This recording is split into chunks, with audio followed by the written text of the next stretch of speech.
A good teacher is someone who can explain things to those who aren't good at understanding and who are good at understanding those who are not good at explaining. And that's really the challenge. Are you authentically interested in learning to do both of those things better and continually working on that dance? Welcome to the Curious Advantage podcast, an exploration of the idea of curiosity and its increasing importance for thriving in the digital age, from the authors of The Curious Advantage.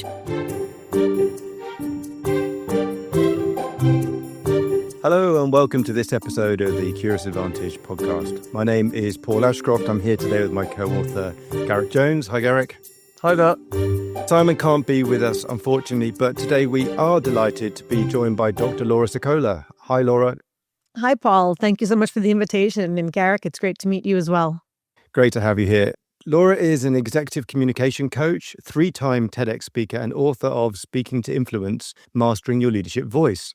A cognitive linguist by training and a former faculty member of the University of Pennsylvania, Laura helps leaders communicate with confidence, clarity, and executive presence in high-stakes moments, from boardrooms and media interviews to investor meetings and organizational change.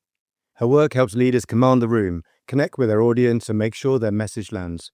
Her TEDx talk has reached over 7 million views, and she's worked with organizations including Amazon, Intel, HP, and the US Department of Commerce. Laura, it's a pleasure to have you here. We're really looking forward to this conversation. Let's get straight into it. We'll start where we always start, talking about curiosity.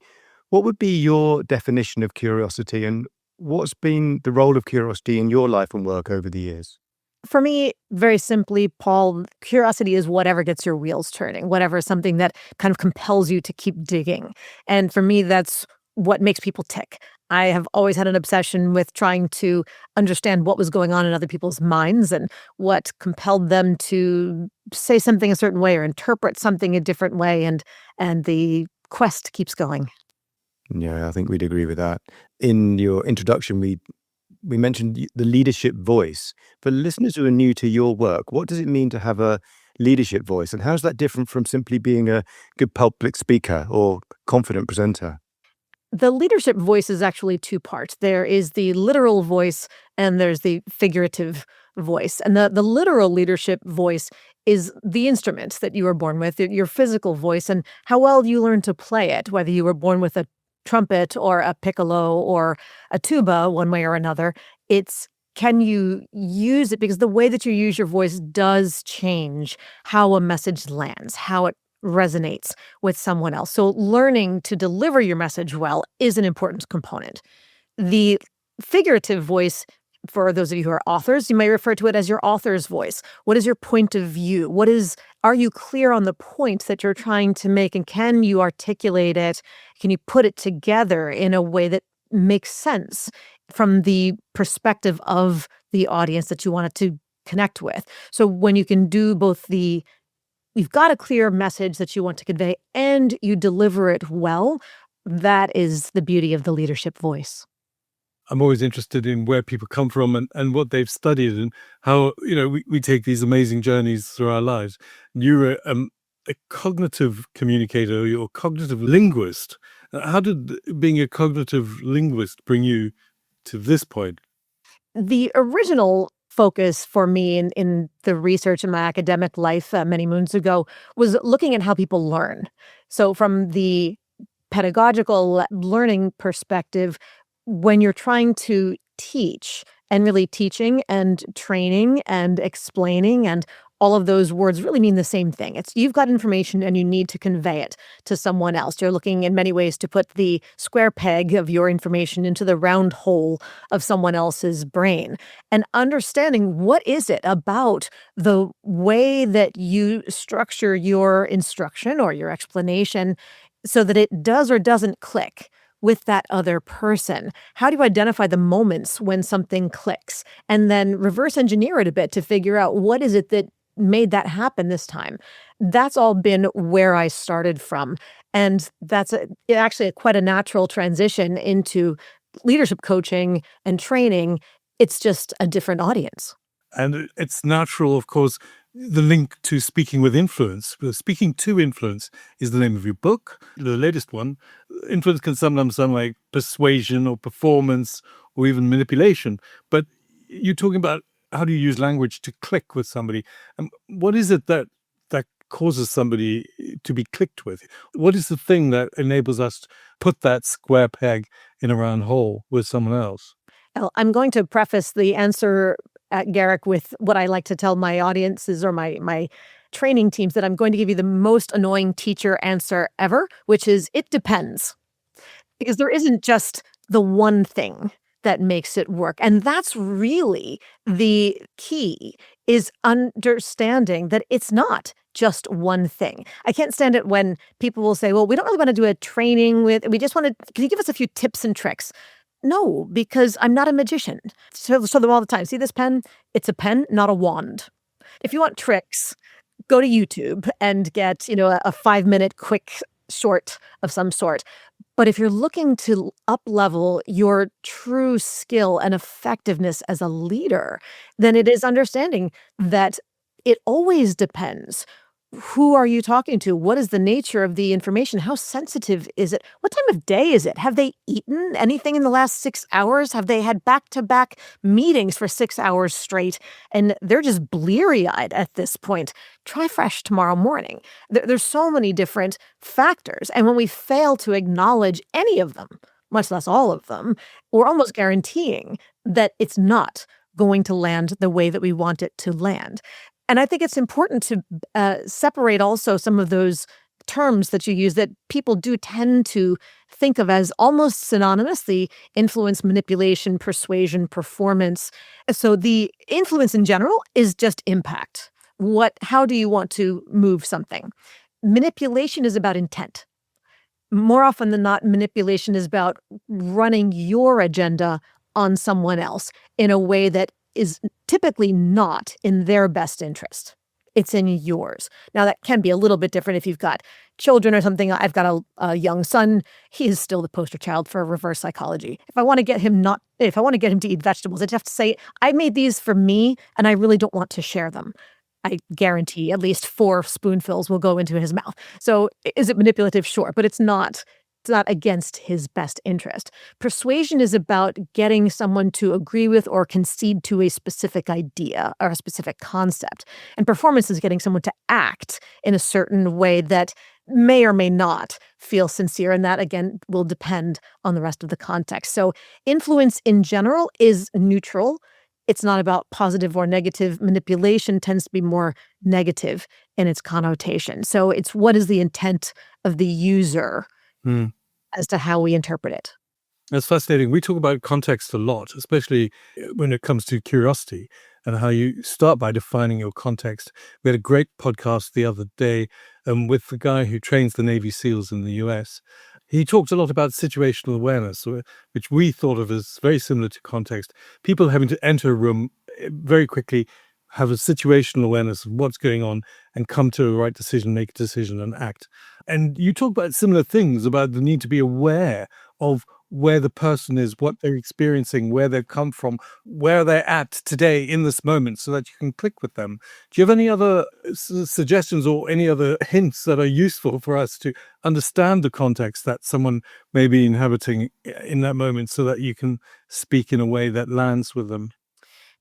One of the questions that is always useful to ask yourself in advance is, what preconceived notions might this person have about me or about the topic that I need to address with them? What are their assumptions walking into this? So is it something where they've already had 4 people yelling at them, giving them different instructions and different priorities?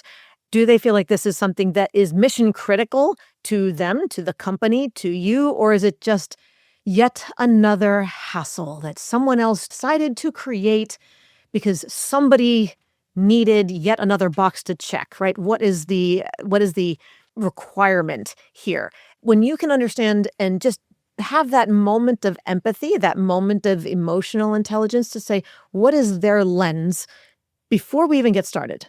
And then readjust your approach.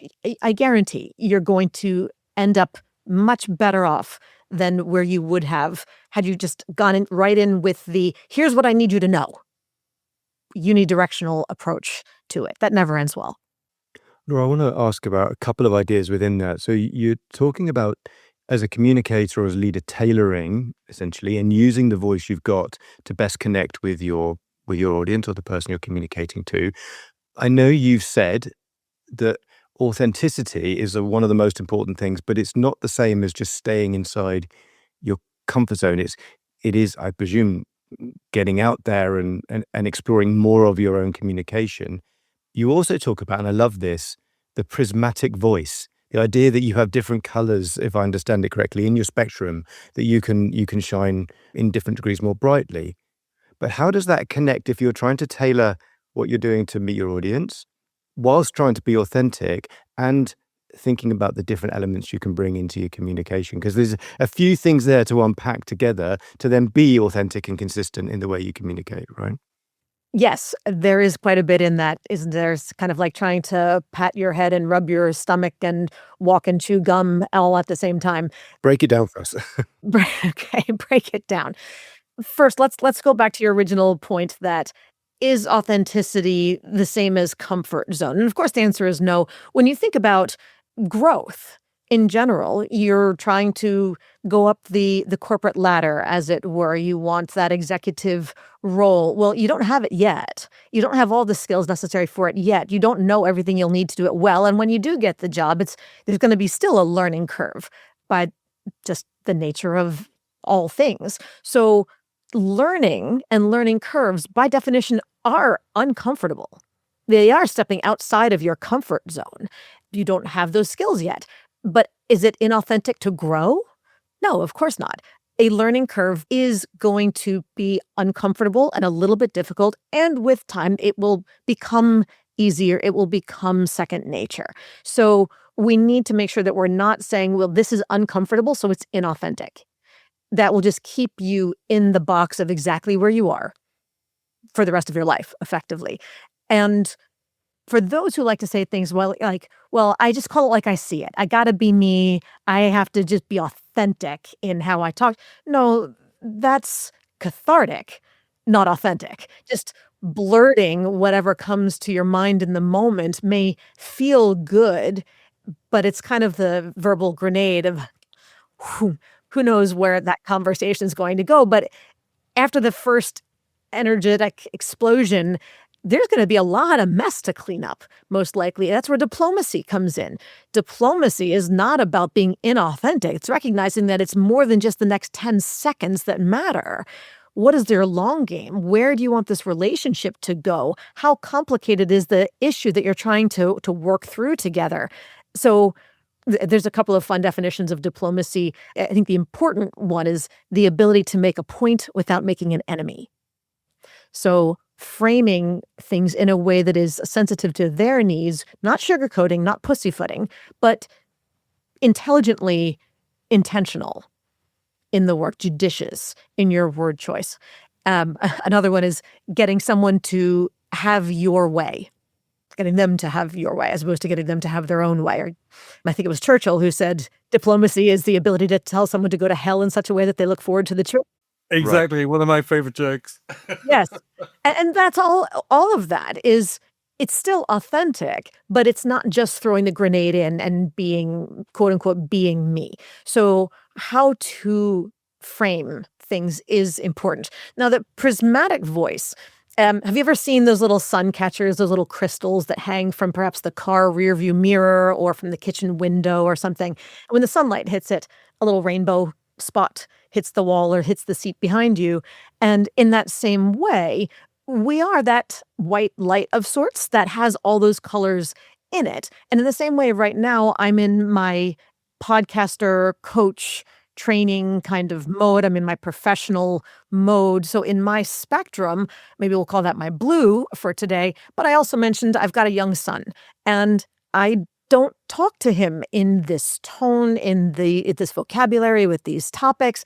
It wouldn't make sense to him, nor am I going to have this conversation with you in the way that I typically talk to him because Oh, that might be it fun, Laura, right? it might be fun, but a little incongruent, to say the least, if you're Indeed. trying to get people to trust my advice on how to become more effective leaders. Entertaining, effective, right? That's the choice that we have to make. But maybe we'll call that my yellow.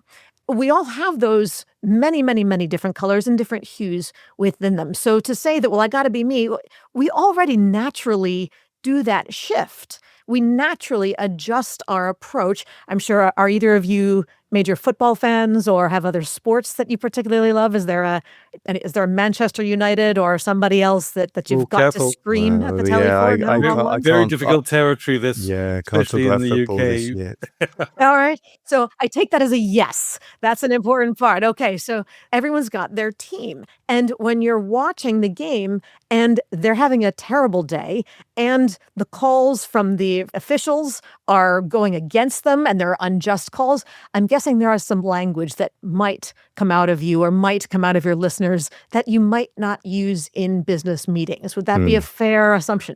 Right, for sure. Yeah. Sure. So we'll call that your whatever is the color of your team of choice. So we all naturally already adjust. And that is what's referred to as code switching. And again, as a linguist, it's a term that is used very neutrally. So we code switch, meaning we adjust for our audience. There's also a on the far end of that term, there is an unhealthy kind of code switching, which is referred to, at least in many circles here, as covering, which is where you feel like you have to hide who you truly are. And that often has ethnic or racial or gender or some other kind of connotation to it. And we're not condoning that by any stretch of the imagination. But that's one, just like manipulation is a negative form of influence, which is neutral. Similarly, code switching is neutral, covering is negative, and we're not condoning that. It's fascinating because if one is asked to just be authentic, you think, okay, I've got my default mode. Authentic me has one color from the palette, I suppose, and I just go to that default and I use that. And what I'm hearing you say is actually no, you can be authentic, but be aware that you've got a much larger palette to choose from, depending on your message, your audience, the context, how you are in that day, and so on and so on. Am I understanding that correctly? 100%, 100%. All of those colors are authentic. Your default, your preference may be your purple or maybe some other color at that point.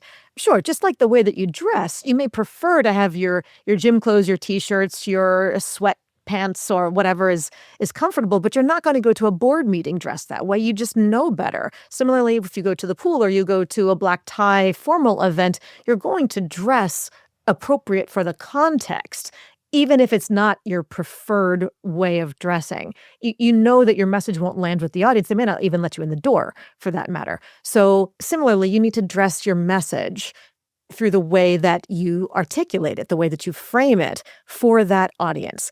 And just because it's not your preference, okay, it doesn't mean it's inauthentic. That's an important distinction to make. Are you saying that authenticity rules? It's the thing that enables us to connect with other people. Mhm.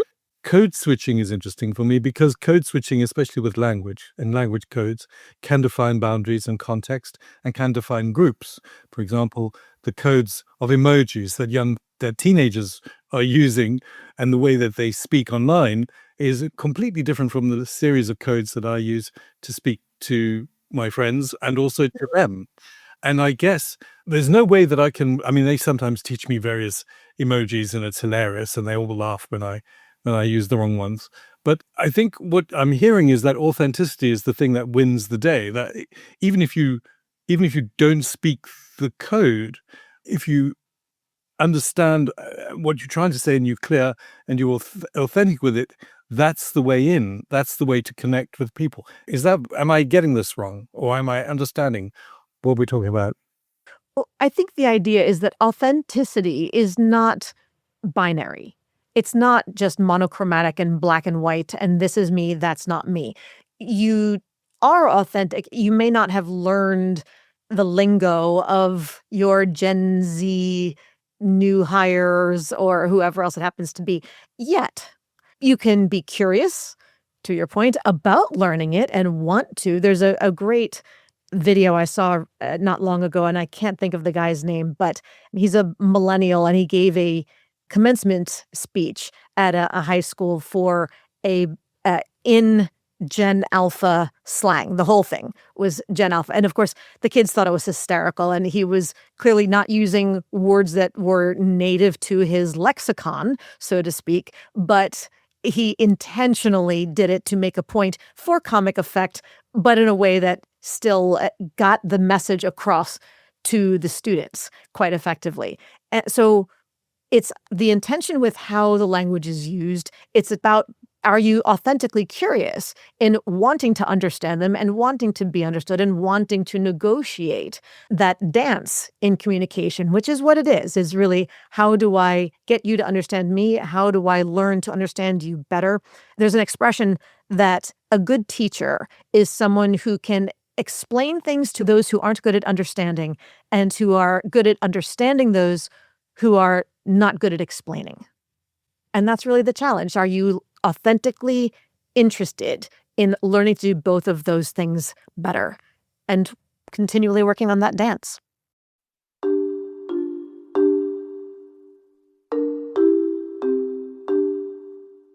You're listening to the Curious Advantage podcast, inspired by the book The Curious Advantage, written by Paul Ashcroft, Simon Brown, and Garrick Jones.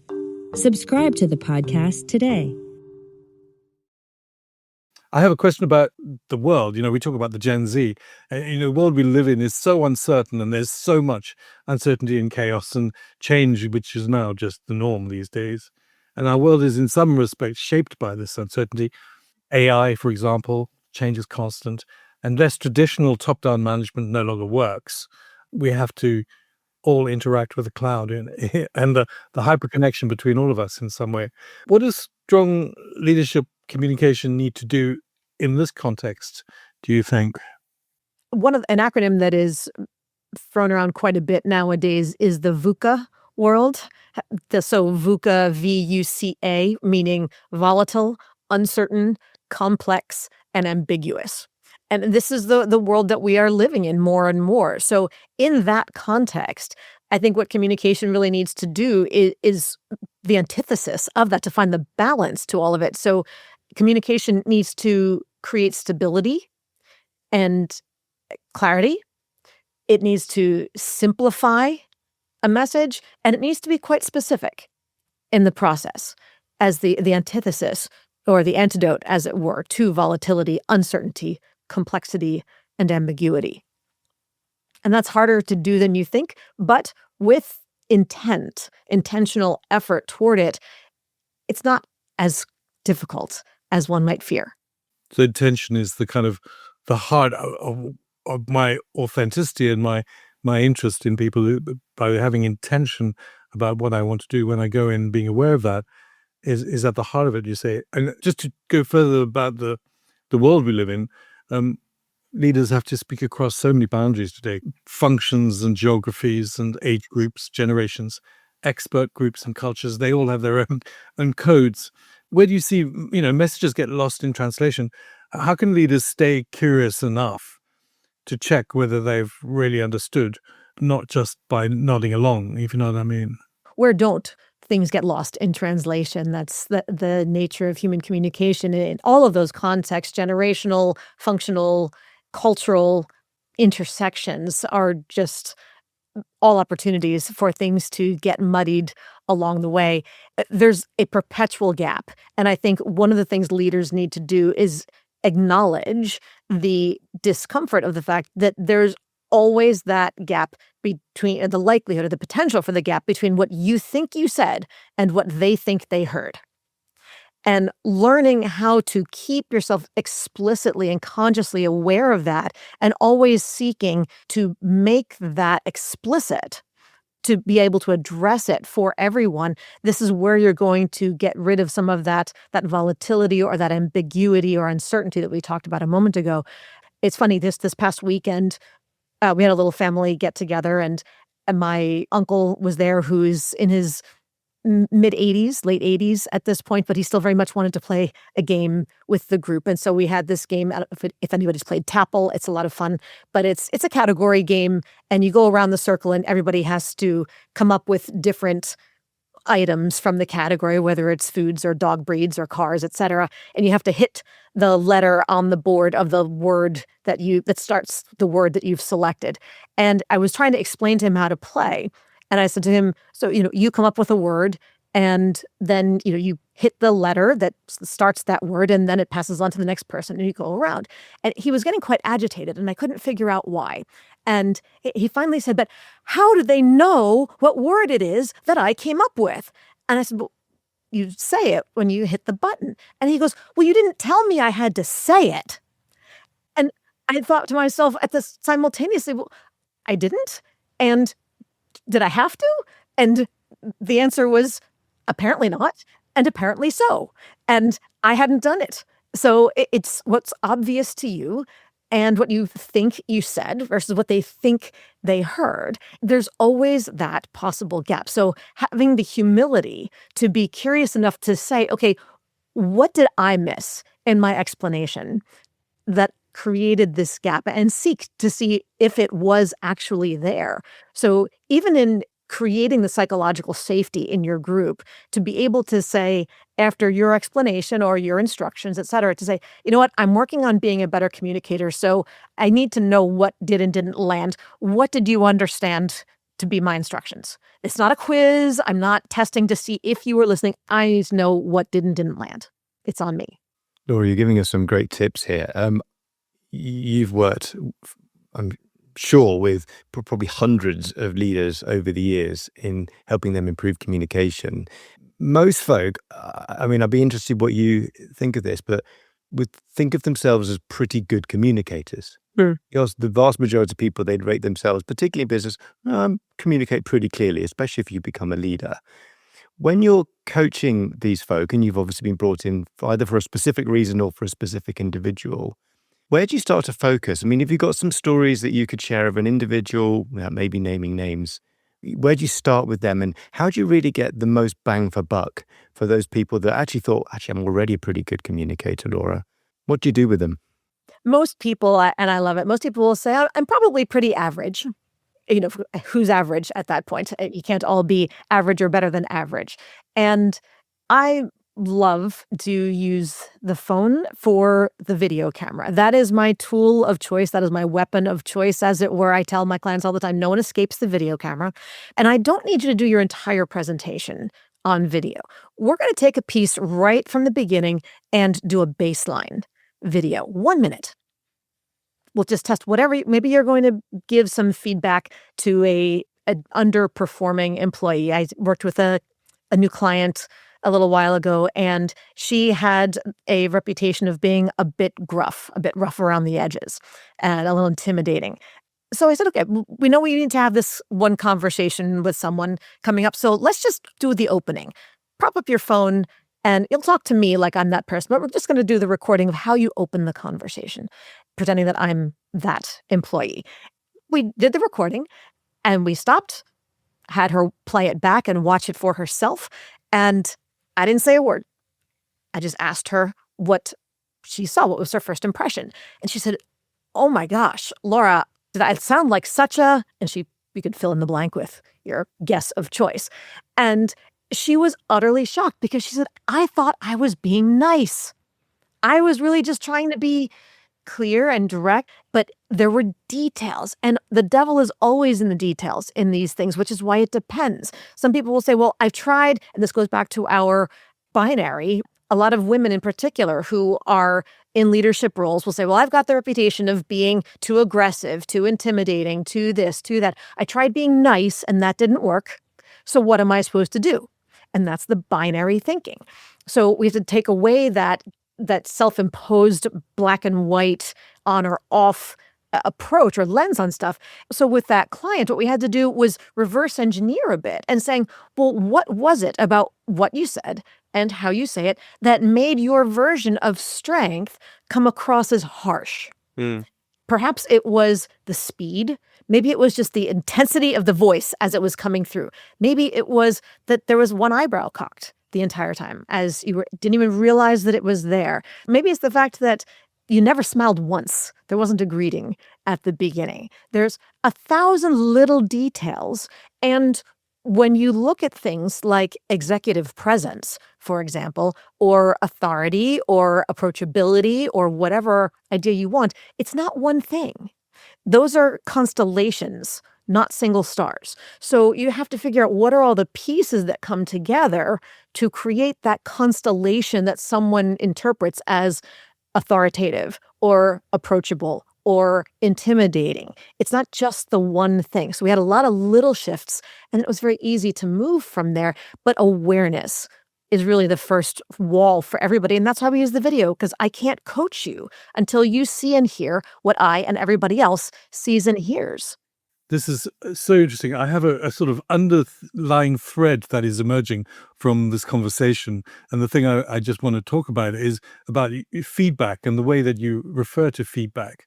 And very interesting, the story you tell about using the video, not commenting, and allow people to get that direct feedback themselves and come to their own conclusions and see it for themselves. There you get a virtual feedback loop, which is virtuous, but it is also direct. It's not necessarily positive. It's positive in a direct way, if you know what I mean. And it made me think earlier when you were talking about how we get feedback or how we read the room, how important it is when we talk about, people just being me. I'm just being me, or giving feedback from a place of just bias, or a place of anxiety, or a place of what they feel, which is not necessarily the thing. Feedback always needs to be based in some kind of fact, or needs to be based in some way that you can provide information that is useful in a way of going forward, even if that information is difficult to hear. And then we talk about the feedback of the camera, which is providing you direct feedback, and you're seeing it for yourself, you come to your own conclusion. And these are really powerful sort of tools for enabling us to kind of get who we are and how we're being perceived by other people. And that's the thing that's really landing for me, about being authentic in such a way that people perceive you in the way that you want or need to be perceived. And the message, it's not just in how they perceive me, but the key with the diplomacy and how you frame things, et cetera, is what do you need to do in delivering that message to ensure that they can hear what you need them to hear? That's the key. I want to ask a question about things outside of your work, if I may. What are you curious about, Laura, that's beyond your current work? What are things that you're genuinely curious about in your broader life? Broader life, I think there are two obsessions that I've got. One is foreign languages and one is food. And anywhere that I can merge the two is my happy place as often as possible. So I have been digging in quite a bit in the last couple of years to learning more Italian, getting more into my heritage, more cooking, more wine, more details of learning the nuances of all the flavors and how things pair and the words that go along with it. So that's always a lot of fun. Food and Italian food and language. And you're very specific and precise in your use of language. That's my feeling about when I'm listening to you. Do you know the work of Stanley Tucci? You must. Oh, love him. Absolutely love his work. I've read his books. I've watched his shows. Yes. He's amazing. The idea that every single talk about codes, every single sort of area and city that we go to has its own language and its own language of food. Yeah, I'm a big lover of food as well. And how does that play out? Do you go to Italy a lot, or?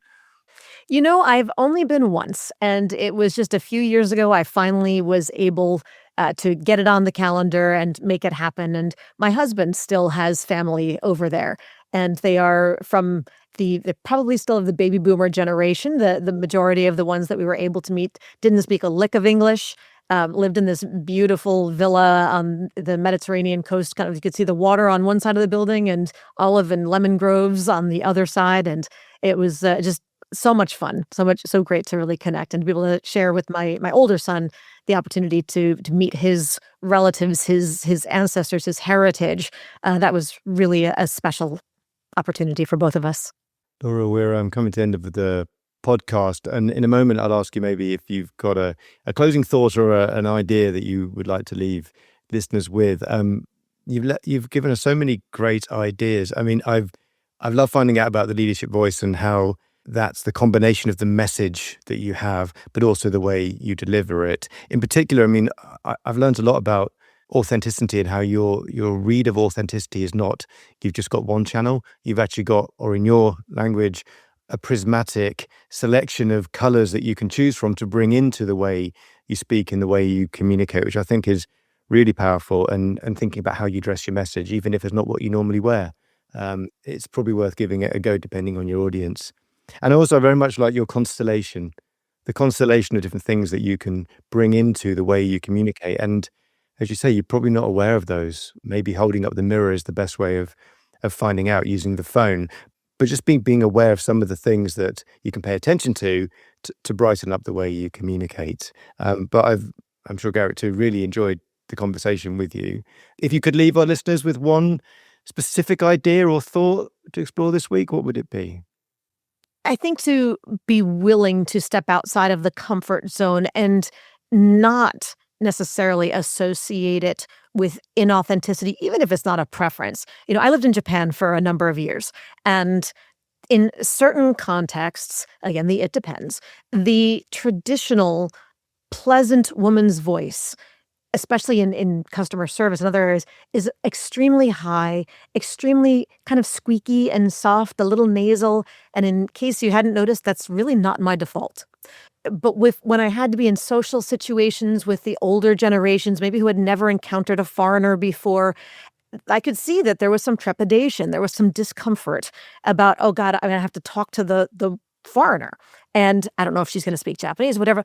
But if I could adjust my voice and just go a little higher and a little softer, as I was, again, in Japanese, it sounds a lot different than in English. But even though in my, New York, New Jersey, Italian heritage, whatever American style, I'm going, ew, that's not there.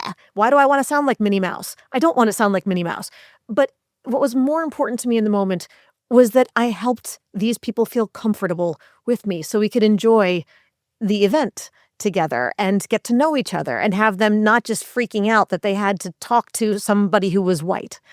So I learned to just put aside my preference for what I thought my pleasant voice sounds like and find a way to connect with these people. It's what's your priority and what can you let go of? It doesn't define me. I don't lose who I am.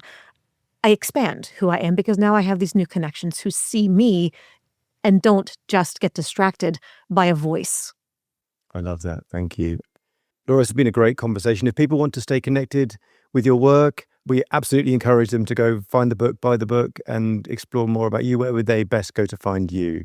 They can absolutely go to my website. That's the easiest place, which is just laurasicola.com. There's a weekly newsletter if you'd be interested in more tips. And that's a place for tips. Yes, not coaching, but newsletters are a great place for tips and tricks and those kinds of things. I'm happy to invite people to do that. And if I may, I'd love to offer a little giveaway to your listeners, which is a tool. It's a blind spot checklist. And it's a very simple checklist, one page, but a way to dig in and see, okay, what is it that I might be doing? Where might I have, meaning you, the listeners, not me personally, but how to start to ask us that question, to be able to ask the question, what's in my blind spot? Where do I think I'm being clear that others would disagree, and how do I start to close that gap? So I'm happy to give you a link. Perhaps you can put in the show notes for people to download this little quick checklist to help them identify where that blind spot is and how to get more into the light. Brilliant. Thank you, Laura. Yes, and definitely in the show notes below, check out the Leadership Blind Spot Checklist. Download that when you're done listening to the podcast. Laura, once again, thank you so much for the conversation. We really enjoyed having you as a guest on the show. Really brilliant. Loved it. Thank you so much. You've been listening to a Curious Advantage podcast. This series is about how individuals and organizations use the power of curiosity to drive success in their lives and businesses, especially in the context of our new digital reality. It brings to life the latest understandings from neuroscience, anthropology, history, business, and behaviorism about curiosity and makes these useful for everyone. We're curious to hear from you. If you think there was something useful or valuable from this conversation, we encourage you to write a review for the podcast on your preferred channel, saying why and what you've learned from it. We always appreciate hearing our listeners' thoughts and having a curious conversation with you. Join today at #CuriousAdvantage. The Curious Advantage book is available on Amazon worldwide. Order your physical, digital, or audiobook copy today to keep exploring the 7 C's and being more curious. Subscribe today and keep exploring curiously. See you next time. Thank you for listening to the Curious Advantage podcast. The Curious Advantage book is now available to purchase on Amazon. Stay tuned for the next episode and keep exploring curiously. This podcast is produced by Jessica Wickham.